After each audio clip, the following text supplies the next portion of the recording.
Yo, Eagles Nation, stand up.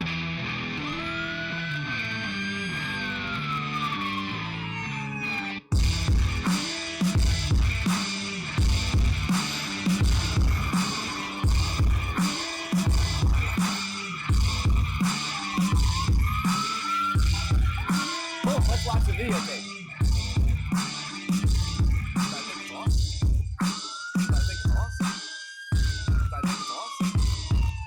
Yo, how'd Barkley put it? Looking like another grease pole night in Philly. Facts.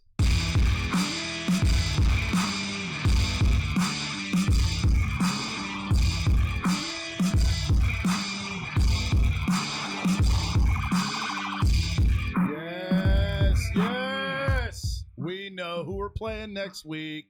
Fuck you, Giants. Welcome. Episode 127 of the Grease Pole Podcast. Appreciate you being here. New episodes drop each and every Monday, Apple Podcasts and Spotify, wherever the hell it is you podcast. Also simulcast over on YouTube at the Grease Pole Podcast, where you can hit the subscribe button for tons of playoff content coming your way, as well as giraffe shit in the coming months. But we are here on a bye-week Monday for us. Dallas and Tampa set to kick off in about 2 hours, so can't believe I'm saying this, but go Brady. Yeah, not many times have I said that in my life, but it's like you can't under any circumstance root for the star. No, you can't. You know, it's like them losing is always a victory. It feels for everybody. Yes, for the nation. And Go Cowboys. It's don't do that. Don't be the contrarian in that avenue, please. The Penguins thing is a gimmick. I get it. They're cute and they have a hockey stick. But yeah, the Cowboys though, really? No, actually, I have to root for Brady because he was my backup in fantasy. Yes. And yeah. That motherfucker better have the game of his life tonight. I have a mandatory of like 10 minutes. I have to talk about how much we hate Harbaugh now as Ravens fans. Oh, really? Yeah. Turned on him. Yeah. Oh, yeah. After that game, yeah. So Him and Huntley both.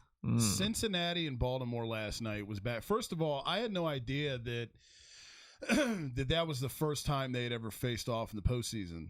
Because Apparently. Baltimore is in the playoffs Pretty much perennially. basically every year. Yeah, Cincinnati had a few years bad. ago where before they got Burrow, they weren't. But even with Andy Dalton, they were in the playoffs, I think, 5 or 6 years straight. I mean, they got bounced in the first round every year. But, you know, the Bengals aren't a complete joke. You know, obviously now they're not. But even when they were bad, they were still in the playoffs a generation prior. So I had no idea about that. In a divisional game, they're fucking tough. And yeah, you guys went We derailed the shit out of Burrow. Like, derailed the shit out of him.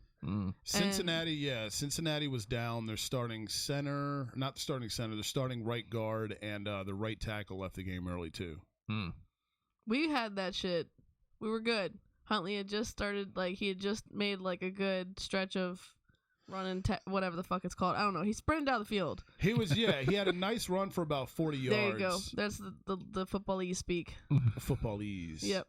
But yeah, and we were good. He was just building his confidence. He was getting there, and then just Simba'd right into the end zone. Oh, He literally looked like Rafiki, just holding that shit over, and then just someone went right out of his hands. Like, yes, and the ball bounced right into the lap of Ohio native Sam Hubbard, who then scampered 98 yards for a touchdown. Yikes. Yeah, Mark Andrews kept up with him, though. He kept up with him right till the end when, like, one of the dudes just accidentally just tapped him, and he went... Yeah, he took a spill. They'd been running for so long, I guess he, like, got thrown off balance. Everybody was gassed because nobody expects to run 98 yards at a time. No. But it So not only is Mark Andrews gassed at this point, there's just... we had just lost that, so there's no way of coming back from that shit. And and Deflated. it's fucked because it's like the Ravens... He was the one we were relying on to score too a lot. So yes, yeah, the Ravens could have beat Cincinnati. I mean, I'm not making excuses, but Cincinnati won the fucking game, and them in Buffalo this weekend is going to be a blast. But yeah, dude, but Collision course all season. That's the matchup of the weekend in the divisional round. But you know, where is it going to be at? Even Buffalo. Okay. And Baltimore, even with a backup, was giving Cincinnati problems. The defense was putting heat on Burrow, especially early, and you know, they were taking advantage of the injuries on the offensive line. It was just the dumb shit by Tyler Huntley to just, I'm not going to QB sneak proper this thing. Like, who does that, dude? That guy. Fuck is wrong with you, man? And on top of that, you have Lamar Jackson, who's got a torn MCL and has missed like 5-6 weeks. And you have all these people out here, like Michael Vick said he should have played. RG3 said he shouldn't have because it derailed his career.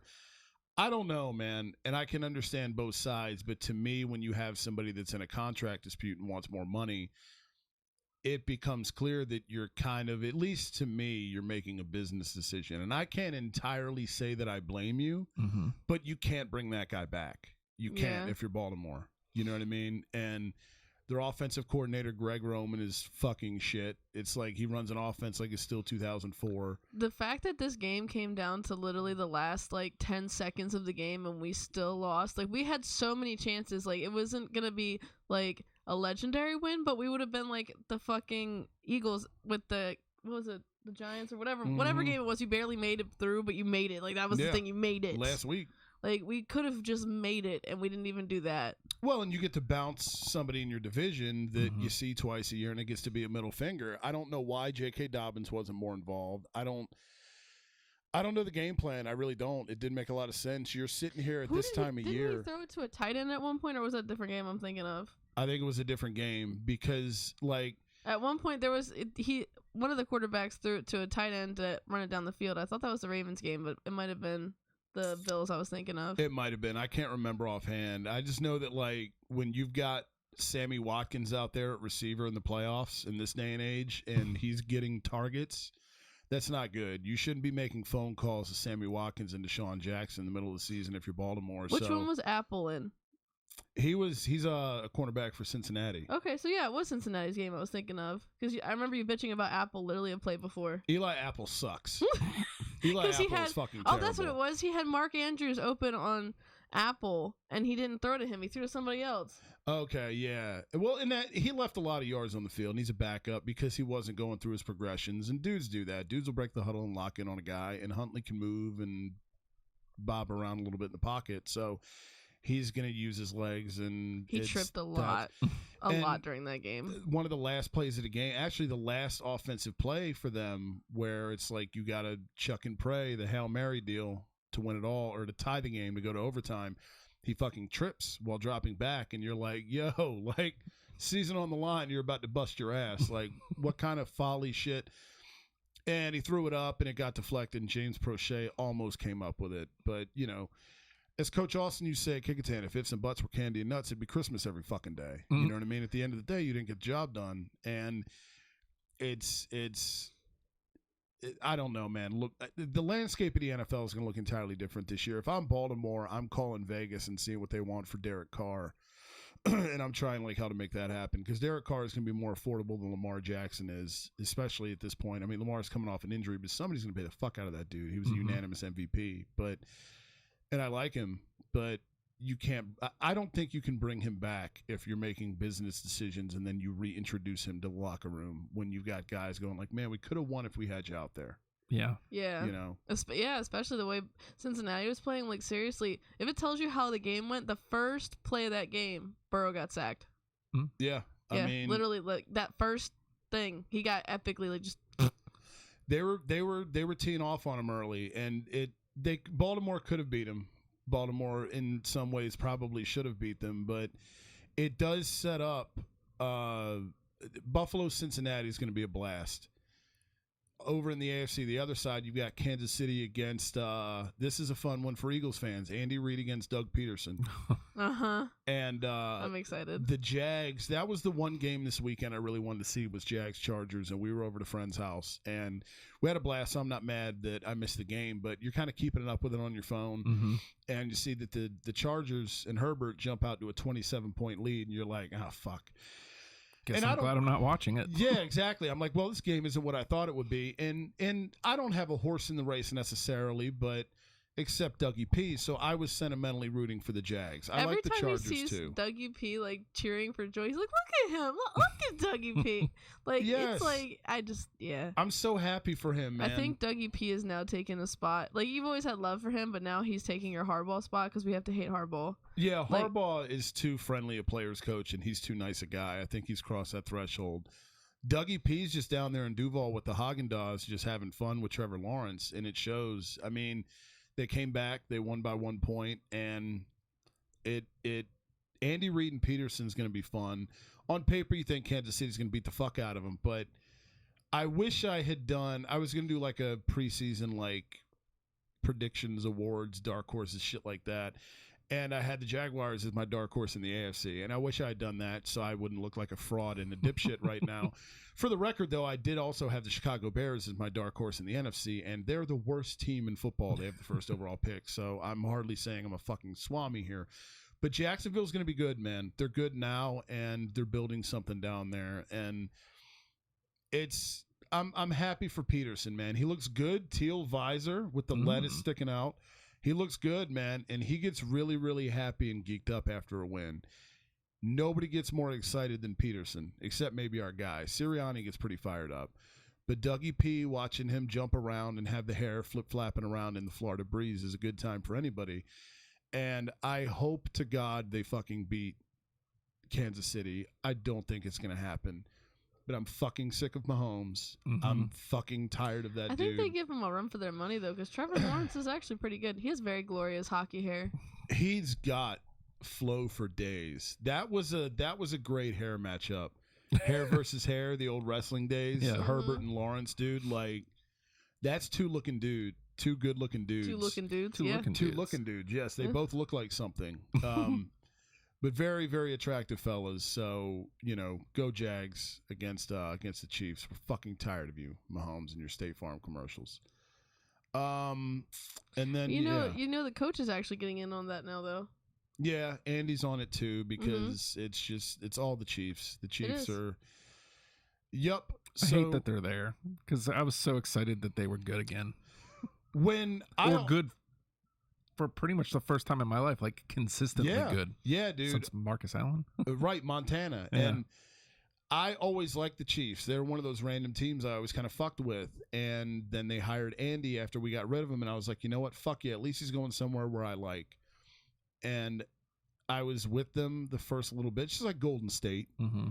And I'm really fucking tired of seeing Pat Mahomes everywhere now. He's an arrogant dick.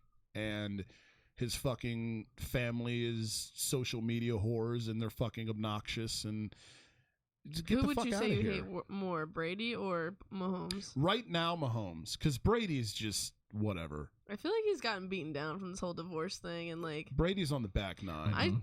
I genuinely think he came back out of retirement because he wanted something to distract from his divorce. In all honesty. Like, so that people weren't like, oh my God, Brady's divorce is crazy. Instead, now they're like, why did you come out of retirement, you old man? Yeah, like, just to go fucking 8-9. You know what I mean? Like, I genuinely think that was his media plan. Like, I don't think he wanted to come back. I think he did this to distract, and it's like eating him in the face. Yeah, it could be. And he's still on social media kissing his son. That's what good fathers do. Yeah, but it's because it's Brady. People are weird about it. Although I will say some of the photos are kind of bizarre. Like when you're showing like your kid's feet with your kids, like your feet with your son's feet, and you're sitting How old there. is his son? Is he like a toddler? Or? No. Oh. He's probably at the point where he's masturbating. I would assume. So it's very weird. Maybe they just have that kind of relationship. I'm not accusing Brady of anything. I'm not. Let me make that clear. I'm just saying it's fucking weird, man. I mean, props to him for showing love to his son, They both had shirts off. Does that make it more weird? If they're into that kind of household where they don't have to wear shirts, I mean, that's fine, I guess. It's strange. Were they very cuddling weird. or was this just like a laying? I don't know. It looked like they were sitting on the same chair together, a long chair that you put on like the deck of a pool. I don't know. Very odd. And admittedly, were they in bathing suits? I mean, I fucking think. I should hope. This is not as weird if they're shirtless because they were out in the pool. So that, you know what I mean? Like that just seems like. I would hope. I mean, it's. I feel like this is just like you hating on Brady. No, I do hate Brady. I fucking hate Brady. I hate Mahomes now more to your point, but. That's because Mahomes has more ahead of him than behind him, and Brady has more behind him than ahead of him. So I have to deal with Mahomes more. Just tell us you're sick of our shit, Justin. You checking the devs and shit. Are they up? No. Damn, man. We're in the third period. So. Okay, still 2-1? 3-2 Sharks. Oh, shit. Yeah. Well, man, at least it's the Sharks. At least it's not a Yeah. shitty team. I mean, it is a shitty team. It is but a at least shitty it's team, not but at least it's not a team I hate. Right, exactly. Can we talk about shitty teams? The Giants chrome helmets. What? So the Giants have this weird. They look. I don't know if it was just the light. They Definitely have chrome helmets. M&T Bank. No, that's Baltimore. It's wherever the fuck Minnesota plays, Mall of America Field or whatever. They looked chromatic yesterday. It was very weird, dude. And I'll still never understand why you call yourself Big Blue, but your road unis are fucking all red. Yeah. There's nothing Dumb. blue but the helmet. Like, what the fuck is this shit? But they came out, man, and they played a good game against Minnesota, and Minnesota does what they do. And they shat all over themselves again where it counts. Kirk Cousins gets paid a shit ton of money to throw a 3-yard out route on a 4th and 8 with the fucking season on the line. If I was a Minnesota fan, I'd be sick after that shit. I say all this, and it's like I'm fully aware that our season could end in heartbreaking fashion at any moment. So I'm karmically hoping to make good deposits and just not manifest shit energy. But I'm terrified what's going to happen during this Giants game. I'm not going to lie. So here's the thing. I'm not afraid of the Giants, but I'm afraid of the odds not being favorable to beating the same team twice or 3 times in a year. 3 times. We beat the Giants twice. The first time we beat the shit out of them, I think it was week 14. You know, we talked last week about week 18 and the struggles against their fucking backups. And let's just hope their backups are just really good. Well, look, we're getting people back healthy now. Josh Sweat looks like he's going to be good to go. That's, a fucking Pro Bowl, all-pro edge rusher. Lane Johnson, an all-pro right tackle, is back at practice. He's the main guy that's needed, and Hurts has been practicing. Reportedly, he was out there on Friday slinging it around. So, the bye week seems to have served its purpose, but it's a divisional game. It's you guys in Baltimore. San Francisco and Seattle. San Francisco beat the shit out of them. They pulled away in the second half, but it's not going to be easy. The thing I'm hoping for is that it's travel for the Giants. They're leaving Minnesota after a fairly emotional win, and usually after a team has these emotional wins where you have a lot of emotion that you expound and, you come away with a victory, you're usually poised for a letdown the following week. And I'm hoping that the bye week being good to us in terms of health translates on the field. The problem is the Kraken just lost 4-1 to the Lightning. I know. I saw the notification on your phone. I was hoping you weren't going to say it because I didn't want to hear it. But it fucking vibrated twice back to back in my lap, and I'm like, God damn it, what? Yeah. Because the NHL we won like 8 times in a row. It's bound to have one. 8 straight wins for hockey teams on the pod. We'll get to that in a few. Doing solid. Even the Flyers aren't awful lately. But yeah, we'll touch on that before we go. But the Giants, we match up well against them is the thing, and whether or not that translates to this third meeting is what worries me. Now, the Giants are going to be playing on a short week because they played Sunday. We got the Saturday night game, so they're going to be on a short week, so there's that. Brian Daboll's a hell of a coach. It's going to be cool to watch him and Sirianni because if you go back to, 2 years ago when we hired Sirianni after we fired Peterson, who's killing it down in Duval with his teal visor looking sexy still. I wanted Brian Daboll. That's who I wanted. And he didn't even want to fucking interview with us. He was just like, no, I'm good. And he stayed in Buffalo, and he took the Giants job. And, Daniel Jones isn't Josh Allen. He's never going to be. But Brian Daboll improved Josh Allen, and he's helped Daniel Jones as well. Daniel Jones is a better quarterback with Brian Daboll, and that offense is a better offense with Brian Daboll, even though they have fucking nobody at receiver. And that, I think, is probably going to be the difference, because if you're the Giants, who the fuck are you going to throw to? You know what I mean? Wan'Dale Robinson, your second-round pick, has been injured. You haven't had Odell Beckham in a long time, so Kadarius Toney, who was your first-rounder 2 years ago, is now in Kansas City. There's nobody to throw to. You can basically lock up a first-round receiver for the Giants in the draft in April. So on defense, it should be fairly easy for Jonathan Gannon to be able to bottle this shit up. The problem is Saquon Barkley is versatile as fuck, and can you contain him out of the backfield, not only in the run game? So Offensively, when we have the ball, it shouldn't be Hurts getting a lot of pressure if Lane Johnson's back and he's 100% healthy and ready to go. Because then not only do you have QB1 healthy, fully, completely at 100%, but you have the offensive line up front completely healthy. Dexter Lawrence in the middle is a monster. He's an all-pro. But we got one of those dudes, too. And Jordan Davis has been on a pitch count all year long because they've wanted him healthy for the playoffs. And you've got him. You got Fletcher Cox, Javon Hargrave, Milton Williams. Like, up front, we have a shit ton of dudes we can rotate and keep fresh. I didn't realize that they had Jordan Davis off so they could have him for the playoffs. Yeah, I've thought that's why he hasn't been getting a lot of a burn, because they're trying to keep him healthy for the playoffs. I mean, he's been healthy, but he hasn't played a shit ton. You know, not really. No, I don't really remember seeing him much on the field, to be honest. Yeah, no, it hasn't been. It's been fucking sporadic, and this is when you're going to start to see those dudes get unleashed. You know what I mean? And you've got sweatbacks. So you've got Hassan Reddick, him, Brandon Graham, who's having a career year at 34. That dude's my age, coming off a torn ACL.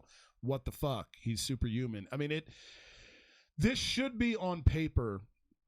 We'll break down the whole matchup on the YouTube channel later on in the week. But on paper, we should handle them. But there's just something about seeing a divisional game and knowing you've got the pressure now. If we beat them twice, like the Giants are playing with house money. Mm-hmm. They're the fucking 6, dude. And the only reason there's a playoff team worse than them is because we let 7 in the playoffs now, which, for the record, 7 seed never won a playoff game so far since they've introduced it. So there's that. It's been fucking pointless other than, money. One more game. Exactly. Mm-hmm. But the Giants are the 6, and it's other than the 6 versus the 1, they're playing with house money, dude. If they lose, there's no shame. If we lose, there's nothing but fucking shame. And Sirianni, he's not going to lose his job this year. But if this is where we lose, there's going to be a lot of shit getting slung around, dude. A lot. Yeah, hot seat immediately. Yes. So it's not Baltimore where we're going to give John Harbaugh the patience in the world. We just fired a guy that took us to the Super Bowl,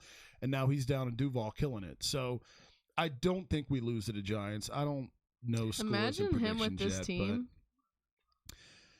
So it's weird because Peterson and Sirianni are similar in terms of personality. They're both players, coaches, but the way Carson Wentz cost Doug Peterson his job. Mm-hmm. That whole fiasco, that cost Doug Peterson his job. If Carson Wentz wasn't there, I don't think Doug Peterson's in Jacksonville right now. I don't think they fire him because Peterson had a history with the organization. That's why everybody that Jeff Lurie hired outside of Chip Kelly had a tie to Philly one way or another, or had ties to somebody that had ties to Philly. Sirianni with Frank Reich in Indianapolis.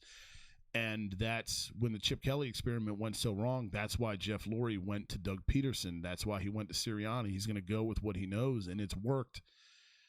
Carson Wentz cost Doug Peterson his job, point blank. And it's worked out because we're here now with Sirianni, and it's going well now. But, like, we'll see how it goes in a couple weeks, too. Yeah. You know what I mean? And where Jacksonville goes, where we go. Because Jacksonville's another one. They don't have the pressure that we do. They're from the AFC South. They're the Jaguars. Nobody expected them to do shit. Mm-hmm. So now the pressure's on. The spotlight's on. Everybody thinks it's going to be us in San Francisco in the NFC Championship game. So regardless of who San Francisco plays next week, whether it be Tampa or Dallas, if they deliver and you don't, you're going to have to answer for that shit. Mm-hmm. Mm-hmm. Point blank. So we'll see. We'll see. More to come on that on the YouTube channel in the coming days, where we'll break down the matchup even more. But pucks, though. Man. ESPN Plus has been a curse and a blessing. Isn't it, though? I've been watching so much hockey. Dude. I think I'm making my family mad. Because it's the first thing I'll do. I'll go to Hulu and see if there's any games on. Yeah. Every day. I find myself watching like Oilers and Wings. It's like, I'm not gonna random games. Why would I watch Oilers Wings? Well, because hockey, man. That's why. It's bless nice. You. God bless you. Thank you. It's nice to have just the ambient sound of hockey. Yeah, that sounds good. Yeah, the stick noises, the puck sounds. Yeah, I even watched PHF is on ESPN Plus, so fucking I watched a couple. Dude. I watched The Whale and The Force. PAF. The Women's Hockey League. Oh, okay. Premier Hockey Federation. PAF. I watched a little bit of the Riveters and the Whitecaps. Yeah. So, but dude, I watched the Devs. I watched 2 Devs games. I watched them play the Ducks, and I watched them play the Kings. And we put the Kings away, which was nice because the Kings are hot. Mm-hmm. Struggling with the Sharks tonight. That sucks.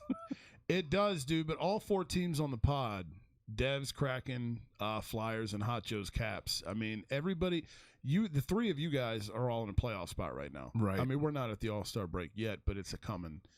And I think we're, after losing to Boston today, fucking Boston, dude. Goddamn 6-0. They beat the fuck out of our ass. They're just mad because Seattle took them down the other night. First home loss in the Garden, dude. Yeah. And so, but we're 6 points back of a playoff spot. And had you told me that, around Christmas, I'd have been like, yeah, okay. You know what I mean? So we're hardly awesome, but it's better than I expected. But the problem is I'm used to this roller coaster as a Flyers fan, and as long as it stays, you win 2 out of 3. How do you here think and there, Torts is we're doing? good. He banned iPads recently. I saw that. What? That was funny. Yeah. He no iPads on the bench. He doesn't want you watching your previous shift while hockey's going on in front of you. Pay attention to the game, which is the most Torch shit ever. Mm-hmm. I mean, I hope he doesn't get scapegoated. And, I mean, I love him. I think he's doing well. I think he's mentally probably... We watched the Sens play. Mm-hmm. I did not see any of them even on their phones. Like, they were attentive. They just talked. Yeah. So, like, the fact that they're on their iPads, I feel like that is kind of justified to be like, what the fuck? Well, it's like in football. Well, they use them to kind of like look at their previous shift, and it's like watching film live. Mm-hmm. That's why you see and they make sure to show you the Windows logo every fucking time because everything is a goddamn sponsor. But yeah, like he doesn't want you doing that shit. He said intermission's the time for that, boys. Not on the bench, So it's interesting, man. He's a perfect coach for that market for sure. They need somebody like him that's not going to take their fucking shit. But, I'd love to see him make the playoffs, dude. Travis Konechny's having his best fucking season ever. And the rumor is that Chuck Fletcher might be shopping him. And if he does, motherfuckers will riot because I think we talked on Thursday. Like, that's the best piece you have to build around going forward is you create this next generation of whatever the fuck the Flyers are going to be. He's the centerpiece. I feel like 6 points out, like you can't really be a seller yet. God, no. But it's like we're not good enough to be buyers either. And our cap situation's kind of a mess. So, do you think that's having a part of why you guys are playing the way you are? Fuck yeah. Chuck Fletcher sucks. And he hasn't built a great roster, but I think the squad's finally coming together in spite of all of this shit because when you're in a locker room and you are around a guy like Tortorella, he's going to push you and he's going to bring out the best in you, whether it's comfortable or not. And it shouldn't be comfortable, but going through that together can galvanize you as a group. And I think that because it's a really young team, again, it's never been a short window thing with this team. You have to look big picture. The problem is it's run by a fucking corporation. There's no soul behind the team anymore. So is the patience going to be allowed by, fuck the fans at the end of the day.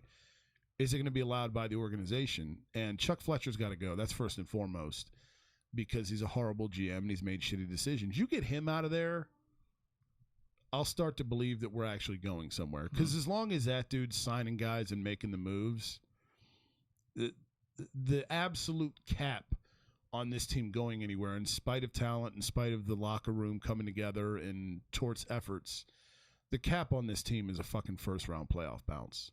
That's the cap. Because Chuck Fletcher doesn't know what he was the GM for the Minnesota Wild for years, to put it in perspective. There's a reason they never got out of the first round. You know what I mean? Because Chuck Fletcher. So, yeah. There you have it. But it'd be great if all 4 teams in the pod were in the playoffs. That's what we're rooting for. It would just be cool. How far right now, honestly, out of all 4 teams, the Kraken are looking like the team to make the cup. They're one of the hottest teams in the league, for sure. And Martin Jones, first star of the week, dude. First star of the week, man. I had him. God damn it. I know, Grubauer dude. came back and took all his minutes. I was like, oh, cool. I guess they're going back to Grubauer. Right. I dropped Matty. him. And now, Fucking Hot Matty. Joe has him. I know. Because of course he does. We love you, Joe. We love you, even though you just clean up in hockey every week. Yes. Fantasy. Ugh. So, Ugh. but yeah, we love him in spite of that. But we will hope like hell that the Flyers will get the shit together, and the Penguins also out of a playoff spot right now. But again, Yes. still time to play, but let's hope that holds true, and hope the Flyers somehow find themselves above the red line before early April comes. Late April's the draft. The playoffs are here as well. Ladies and gentlemen, boys and girls, hit that subscribe button, actually is what it's called on YouTube.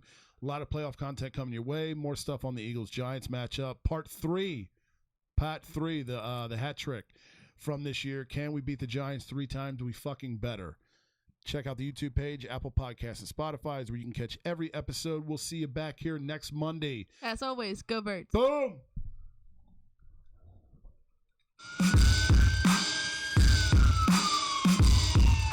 Yo, how'd Barkley put it?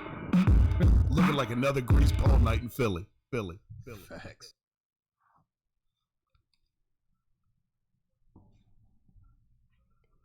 Birds.